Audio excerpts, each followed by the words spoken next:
বিসমিল্লাহির রহমানির রহিম। সুপ্রিয় ছাত্রছাত্রী, রসায়ন দ্বিতীয় পত্রের দ্বিতীয় অধ্যায় অর্গানিক কেমিস্ট্রি ক্লাসে আজকে তোমাদের সবাইকে স্বাগতম। আমি মোহাম্মদ আব্দুল মজিদ, প্রভাষক রসায়নবিদ্যা, নর্থ আউটসাইড রেসিডেন্সিয়াল কলেজ। আজকে তোমাদের যে আলোচনা ইলেকট্রোফিলিক অ্যাডিশন রিঅ্যাকশন, অর্থাৎ যুত বিক্রিয়া বা সংযোজন বিক্রিয়া। যুত বিক্রিয়া বা সংযোজন বিক্রিয়া বলতে আমরা কী বুঝি? যুত বিক্রিয়া বা সংযোজন বিক্রিয়া হচ্ছে কোনো অসম্পৃক্ত যৌগে, বিশেষ করে যে সকল যৌগ কার্বন দ্বিবন্ধন, ত্রিবন্ধন বা কার্বন অক্সিজেন, কার্বন নাইট্রোজেন, এদের ভিতরে যদি দ্বিবন্ধন বা ত্রিবন্ধন থাকে তাহলে আমরা সেই ধরনের যৌগগুলিকে সাধারণত অসম্পৃক্ত যৌগ বলে থাকি। এই অসম্পৃক্ত যৌগের অসম্পৃক্ততা এটিও একটি ক্রিয়াদর্শীমূলক। এই অসম্পৃক্ততা দূর করার জন্য বিভিন্ন ধরনের যৌগ পরমাণুমূলক বা আয়ন বা বিভিন্ন ধরনের বিকারক যুক্ত হয়ে যে সকল যৌগের অসম্পৃক্ততা দূর করে, এই যুক্ত হওয়াটা হচ্ছে সংযোজন বিক্রিয়া। সাধারণত আমরা সংযোজন বিক্রিয়া তিনভাবে হয়ে থাকে প্রকারভেদে। বিক্রয়ক অণুর সক্রিয়তা অনুসারে, ধর্ম অনুসারে সাধারণত তিন ধরনের হয়ে থাকে। নাম্বার 1 ইলেকট্রোফিলিক সংযোজন বিক্রিয়া, 2 নিউক্লিওফিলিক সংযোজন বিক্রিয়া, 3 ফ্রি রেডিক্যাল বা মুক্তমূলক সংযোজন বিক্রিয়া। আমাদের আজকে আলোচনা ইলেকট্রোফিলিক অ্যাডিশন রিঅ্যাকশন অর্থাৎ ইলেকট্রোফিলিক সংযোজন বিক্রিয়া। আমরা ইলেকট্রোফিলিক বিকারক বা ইলেকট্রোফিলিক বলতে আমরা কী বুঝি আমরা গত ক্লাসে বলেছি, তারপর বলি। সেটা হচ্ছে যে ইলেকট্রোফিলিক যারা ইলেকট্রনকে আকর্ষণ করে এমন কিছু বিকারক যারা ইলেকট্রনকে আকর্ষণ করে, অর্থাৎ যাদের ইলেকট্রন ঘাটতি থাকে তাদেরকে সাধারণত আমরা ইলেকট্রোফিলিক বিকারক বলে থাকি। এরা পজিটিভ চার্জ যুক্ত অথবা কখনো কখনো প্রসম হয়ে থাকে।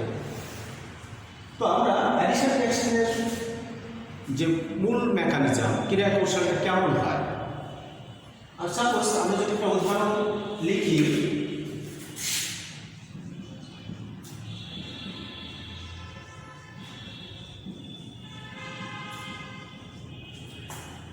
এখানে একটি বিক্রিয়ক প্রোপিন বা 1 প্রোপিন এর সঙ্গে বিকারক অণু হচ্ছে HBr যদি আমরা যুক্ত করতে চাই, তো HBr বিকারক অণুটি সাধারণত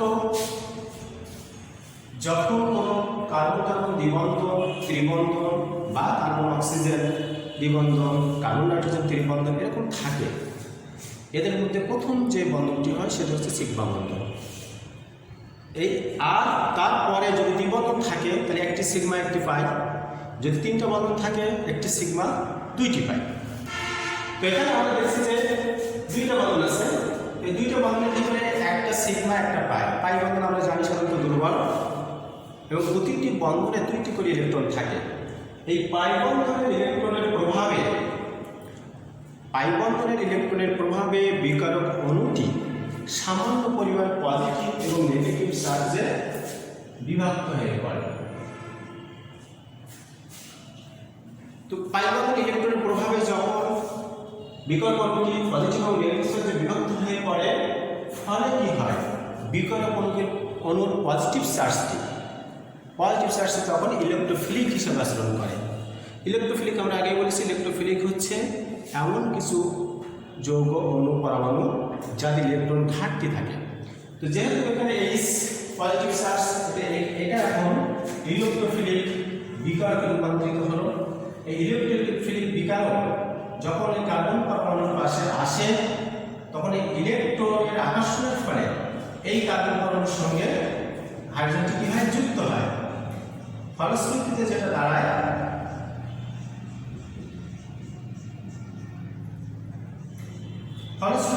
দাঁড়ায় যে কার্বন দ্বিবন্ধন যে কার্বনটা ছিল একটার সঙ্গে তো অলরেডি কার্বন হাইড্রোজেন যুক্ত হয়ে গেছে, অপর কার্বনটি কার্বোক্যাটায়ন একটা অস্থায়ী কার্বোক্যাটায়ন তৈরি করে, অর্থাৎ পজিটিভ চার্জ ধর্মী হয়ে পড়ে। যখনই পজিটিভ চার্জ ধর্মী হয়ে পড়ে, এদিকে বিকারক অণুটি ইলেকট্রোফিলিক অংশটি কার্বন সঙ্গে যুক্ত হয়ে বাকি অংশটি নেগেটিভ চার্জে রূপান্তরিত হয়ে যায়।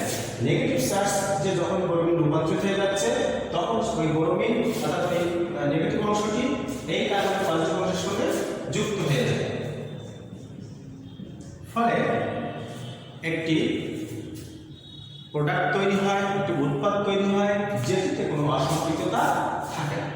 এটি মূলত অ্যাডিশন রিয়াকশন। তো অ্যাডিশন রিয়াকশনে মেকানিজম যেটা দেখলাম যে এই বিকারকটি অবশ্যই অসম থাকতে হয়। অসম বলতে আমরা যেটা বুঝি যে ইলেকট্রোফিলিক অ্যাডিশন রিয়াকশনে অসম বলতে আমরা যেটা বুঝি যে দুইটি পরমাণুর সমন্বয়ে যদি কোনো যৌগ গঠিত হয় একই জাতীয় হবে না, অর্থাৎ যেমন এখানে এইচ এবং ব্রোমিন দুটা ভিন্ন জাতীয়, সুতরাং একটি অপ্রতিসম বা অসম, এবং যদি এইচ থাকতো তখন সেটা প্রতিসম হতো, এরকম হবে। তা আমরা ইলেকট্রোফিলিক অ্যাডিশন রিয়াকশনের সিম্পল মেকানিজমটা দেখলাম যে কিভাবে হয়, তার মেইনলি কাজটা করে কোথায় যুক্ত হয় কোথায় আমাদের খেয়াল করতে হবে যে যেখানে অসম্পৃক্ততা আছে সেটি কার্বন কার্বনের মধ্যে হতে পারে, কার্বন অক্সিজেন হতে পারে, কার্বন হাইড্রোজেন কার্বন নাইট্রোজেনের মধ্যে হতে পারে, যেখানে অসম্পৃক্ততা থাকে সেখানে মূলত যে যুক্ত হয়। তো এমনিভাবে যুক্ত হওয়ার জন্য সাধারণত আমরা দেখি যে মার্কোনিকভস একটি রুল আছে।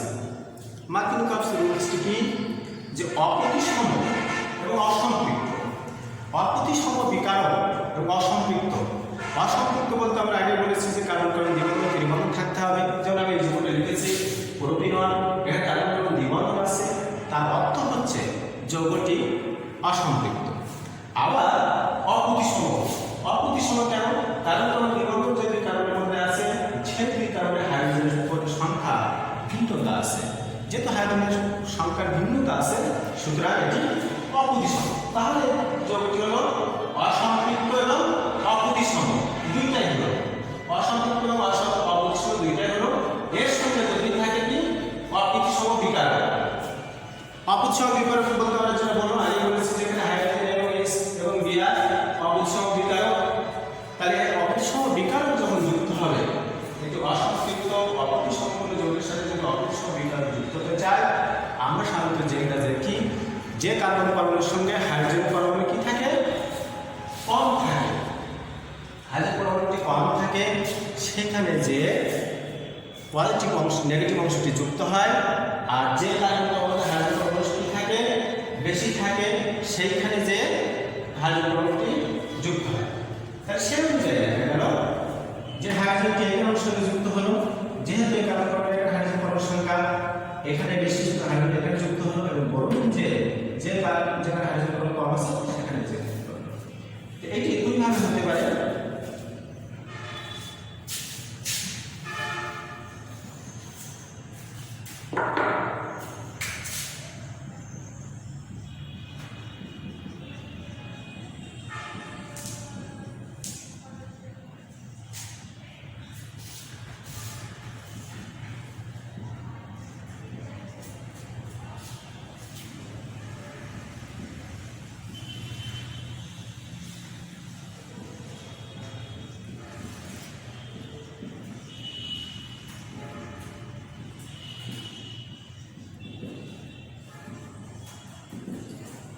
মার্কোনিকভস রুলস অনুযায়ী এটাই হবে 90%, 90% এবং 10%। কারণ হচ্ছে কার্বন কার্বন যেটা হাইড্রোজেন কম থাকে সেখানে ঋণাত্মক অংশটি যুক্ত হয়, এবং হাইড্রোজেন পরমাণু যেখানে বেশি থাকে সেখানে যে হাইড্রোজেনটি যুক্ত হয়।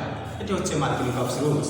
মার্কোনিকভস রুলস কি হলো, যে কোনো অপ্রতিসম অসম্পৃক্ত কোনো বিক্রিয়কের সাথে যদি অপ্রতিসম বিক্রিয়ক যুক্ত হতে চায় তাহলে কার্বন কার্বন দ্বিবন্ধন যুক্ত কার্বনের যেটিতে হাইড্রোজেন কম থাকবে সেই কার্বনের সাথে অপ্রতিসম বিকারকের ঋণাত্মক অংশটি যুক্ত হবে, এবং যে কার্বনের সাথে হাইড্রোজেন বেশি থাকবে সেটাই ধনাত্মক অংশটি যুক্ত হবে। এমনিভাবে আমরা বিভিন্ন ধরনের বিক্রিয়া দিতে পারি, যেমন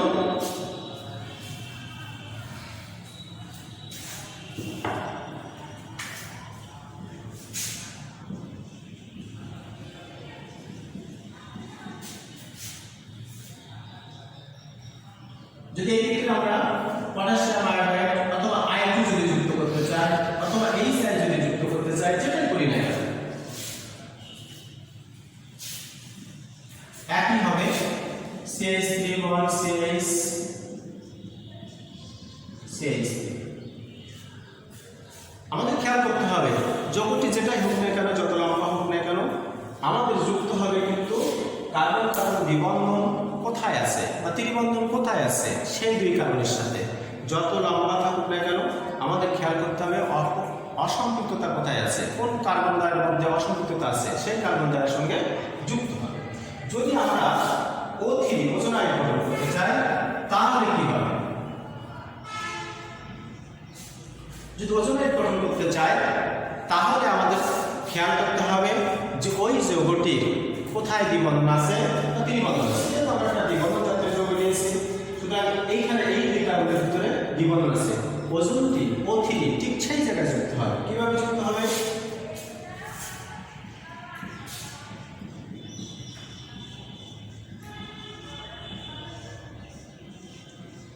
এটি ওজোন আয়ন গঠন হয়ে গেল। আমাদের খেয়াল করতে হবে কার্বন কার্বন যখন দ্বিবন্ধন থাকবে, অর্থাৎ অ্যালকিন জাতীয় যৌগের ক্ষেত্রে যে দুই কার্বনের ক্ষেত্রে ওজনটি যুক্ত হবে সেই দুই কার্বনের ভিতরে কিন্তু কোনো বন্ধন নেই। কার্বন কার্বন কোনো বন্ধন নেই, বন্ধন আছে ঠিকই কিন্তু কার্বন কার্বন কোনো বন্ধন নেই, এটা থাকবে না। এরপরে আমরা এর সঙ্গে কি যোগ করি? এর সঙ্গে জিঙ্ক, পানি উপস্থিতিতে যোগ করি, জিঙ্ক যোগ করি। জিঙ্ক যোগ করার অর্থ হচ্ছে এই যে অক্সিজেন পানির সাথে বিক্রিয়া করে হাইড্রোজেন পারঅক্সাইড তৈরি করে। হাইড্রোজেন পারঅক্সাইড একটি ক্ষারক পদার্থ, যে কারণে এই যৌগটি যখন প্রোডাক্ট তৈরি হয়ে ওজোন আয়নের ফলে সাধারণত এক অণু অ্যালডিহাইড এক অণু কিটোন বা দুই অণু অ্যালডিহাইড বা এক অণু অ্যালডিহাইড এক অণু কিটোন বা দুই অণু অ্যালডিহাইড এরকম হতে পারে। অ্যালডিহাইড থেকে যৌগ তৈরি হয়, ওই অ্যালডিহাইড বা কিটোন যৌগটাকে হাইড্রোজেন পারঅক্সাইড আবার জারিত করে ভিন্ন যৌগে রূপান্তর করতে পারে, অর্থাৎ অ্যালডিহাইড জারিত হয়ে জৈব অ্যাসিডে রূপান্তর করতে পারে। যে কারণে জারিত যাতে না হতে পারে সেই কারণে আমরা সাথে জিঙ্ক যোগ করে থাকি। জিঙ্ক যোগ করার ফলে কি হয়? অক্সিজেনটি নিয়ে জিঙ্ক অক্সাইড তৈরি করে, যার ফলে এই পানি আর হাইড্রোজেন পারঅক্সাইড তৈরি হতে পারে না। অক্সিজেনে যখন অক্সিজেন তৈরি হয়ে যায় তখন এইকে এভাবেই ভাঙে। আমাদের খেয়াল করতে হবে এই অক্সিজেন জিঙ্ক নিয়ে নিল, ফলে এই অক্সিজেন অক্সিজেন বন্ধনে এটা ভেঙে যায়। ভেঙে যাওয়ার ফলে দুটি পৃথক প্রোডাক্ট তৈরি হয়। যেমন এখানে দুটো পৃথক প্রোডাক্ট তৈরি হয়েছে, একটা হয়েছে ইথানল, আরেকটা হয়েছে ফর্মালডিহাইড বা মিথানল। একটা হচ্ছে ইথানল, আরেকটা হচ্ছে ফর্মালডিহাইড বা মিথানল। আমরা যদি এইখানে যদি ত্রিবন্ধন থাকতো, দ্বিবন্ধন না থেকে যদি এখানে ত্রিবন্ধন থাকতো তখন ঘটনাটা কি ঘটতো? তখন যেটা হতো যে এই কার্বন কার্বনের ভিতরে একটি বন্ধন অবশ্যই তখন থাকবে। ফলে কি হবে? তখন আর এই দুটি ভিন্ন যৌগ তৈরি হয় না, তখন একটি যৌগ তৈরি হয়। শুধুমাত্র ভাঙনটা কিভাবে হবে? ভাঙনটা হবে অক্সিজেন অক্সিজেনের ভিতরে। এই অক্সিজেন তো জিঙ্কের সঙ্গে চলে যাবেই, কিন্তু কার্বন কার্বনের ভিতরে যে ভাঙনটা ছিল ওটা হবে না, শুধুমাত্র অক্সিজেন এখান থেকে ভাঙবে। যদি অক্সিজেন এখান থেকে ভাঙে তাহলে প্রোডাক্ট হবে একটি, তখন আর দুইটি প্রোডাক্ট তৈরি হয় না, একটি প্রোডাক্ট তৈরি হয়।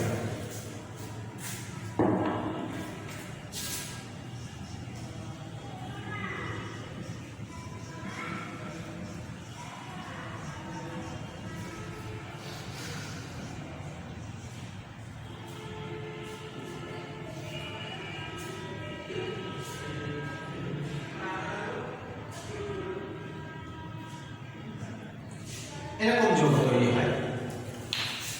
তাহলে দেখলাম দ্বিবন্ধন জাতীয় যৌগে যদি ওজোন আয়ন গঠন হয় তাহলে দুইটা প্রোডাক্ট হয়, অ্যালডিহাইড হতে পারে, কিটোন হতে পারে বা দুই অণু অ্যালডিহাইড হতে পারে, এক অণু অ্যালডিহাইড এক অণু কিটোন হতে পারে। কিন্তু যদি ত্রিবন্ধন জাতীয় যৌগের ক্ষেত্রে ওজোন আয়ন গঠন হয় তাহলে একটি মাত্র প্রোডাক্ট তৈরি হবে। আমরা যদি বেনজিনের ক্ষেত্রে ওজোন আয়ন গঠনটা দেখি কেমন হয়?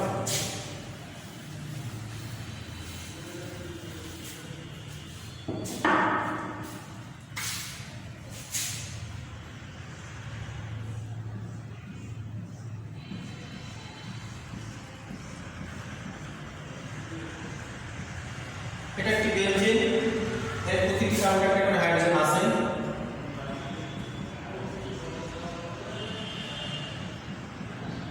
এর সঙ্গে আমরা O3 যোগ করলাম।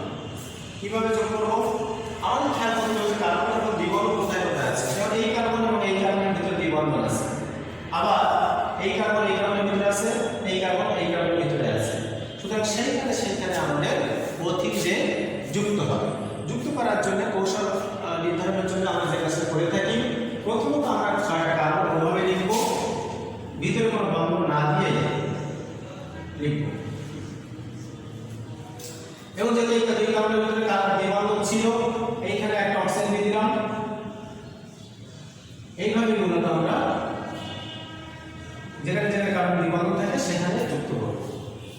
এই কার্বনের একক বন্ধন, আবার এখানে দ্বিবন্ধন আছে, ঠিক এইভাবে আমরা করব। এখানে আবার কার্বনের একক বন্ধন, এখানে আবার দ্বিবন্ধন আছে।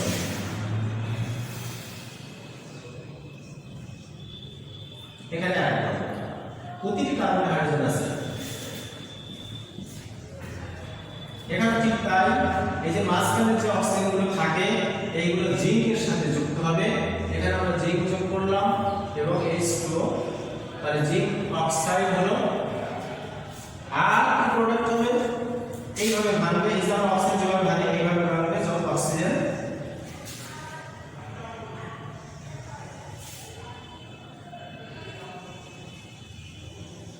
অর্থাৎ 3 অণু একই যৌগ তৈরি হয়, CH এবং 3টি তৈরি হবে। তাহলে দেখা যাচ্ছে যে আমরা যদি ওজোনাইড গঠন করি বেনজিনের ক্ষেত্রে আমাদের যে রিঅ্যাকশনটাই করি না কেন, আমাদের খেয়াল করতে হবে যে আমাদের যেখানে দ্বিবন্ধন আছে সেখানে যে মূলত আমাদের যুক্ত করতে হবে। অ্যাডিশন রিঅ্যাকশনে যেখানে দ্বিবন্ধন আছে সেখানে যে আমাদের এগুলো যুক্ত করতে হবে। এরপরে যদি আমরা দেখি যে যে কোনো যৌগ হাইপোহ্যালাস অ্যাসিড, হাইপোহ্যালাস অ্যাসিড যদি আমরা বলি HOCl, HOBr, সেটাও আমরা যুক্ত করতে পারবো। এরপরে যদি আমরা চাই যে সালফিক অ্যাসিড, সেটাও যুক্ত করতে পারবো। আমরা যদি বেনজিনের সাথে অক্সিজেন যুক্ত না করে যদি আমরা ক্লোরিন যুক্ত করতে চাই সেটাও করতে পারবো। ক্লোরিন যদি আমরা যুক্ত করতে চাই তখন কি হবে? সাধারণত বেনজিন অণুতে যে 3টি দ্বিবন্ধন আছে, এটি একটা প্রশ্ন আগে আসতে পারে যে বেনজিন অণুতে যে 3টি দ্বিবন্ধন আছে সেটি প্রমাণ করো। আমরা ওজন দিয়ে করতে পারি। ওজন দিয়ে কিভাবে করলাম? এখানে 3 অণু ওজন বিক্রিয়া করছে, প্রতিটি লাগছে কটা? 3টা লাগার কারণে বলা যাচ্ছে যে বেনজিন অণুতে 3টি দ্বিবন্ধন আছে। এটি যেমন আমরা করতে পারি, তেমনি আমরা ক্লোরিন দিয়ে হাইড্রোজেন দিয়েও কিন্তু আমরা এই প্রমাণটা করতে পারি। যদি ক্লোরিন দিয়ে করি তাহলে কি হবে?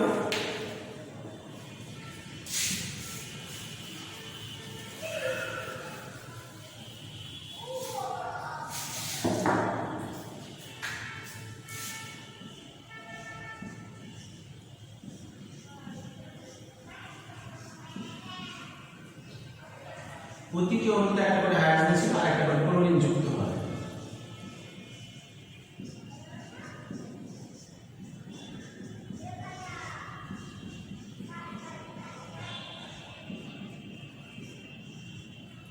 এর ভিতরে কিন্তু কোনো দ্বিবন্ধক বল কোনো সিস্টেম হবে না, কারণ এখন নাই, পাইবন্ধন নাই, পাইবন্ধন সব ক্লোরিনের সঙ্গে যুক্ত হয়ে গেছে।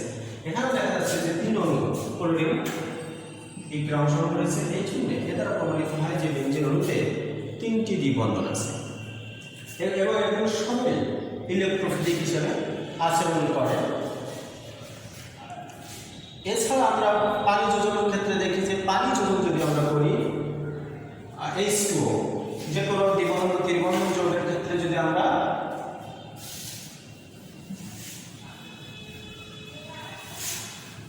কোনো তীব্র জারক পদার্থের উপস্থিতিতে বিশেষ করে 20% সালফিক অ্যাসিড এবং 2% মাকুরিক সালফেটের উপস্থিতিতে যদি আমরা পানি যোজন করি, সাপোজ আমরা ইথেনের সাথে H2O যোগ করব, তো এইখানে যে জিনিসটা হয় যে 20% সালফিক অ্যাসিড, 2% মাকুরিক সালফেট, এই পরিবেশটি যদি থাকে তাহলে বুঝতে হবে যে জার্মান অক্সিজেন দ্বারা সরবরাহ করবে এবং এই যে পানি এবং জার্মান অক্সিজেন মিলে 2টা OH তৈরি করবে, 2 OH।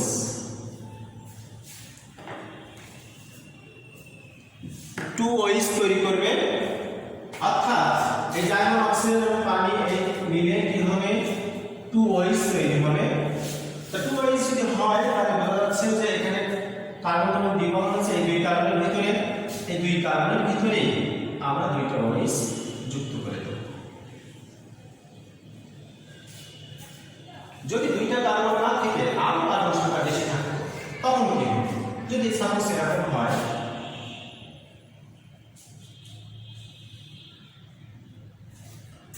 তখন আমরা খেয়াল করতে হবে যে আসলে দুইটা OH যুক্ত হবে কোথায়? এই দুই কার্বনে যুক্ত হবে। কেন যুক্ত হবে? কারণ ওই দুই কার্বনের ভিতরেই দ্বিবন্ধন আছে। অন্য কার্বনের ভিতরে কিন্তু দ্বিবন্ধন নাই, অসম্পৃক্ত নাই। অসম্পৃক্ততা যেখানে থাকবে সেখানেই মূলত যুক্ত হবে। তো আমরা এটা সহজে লিখতে পারি,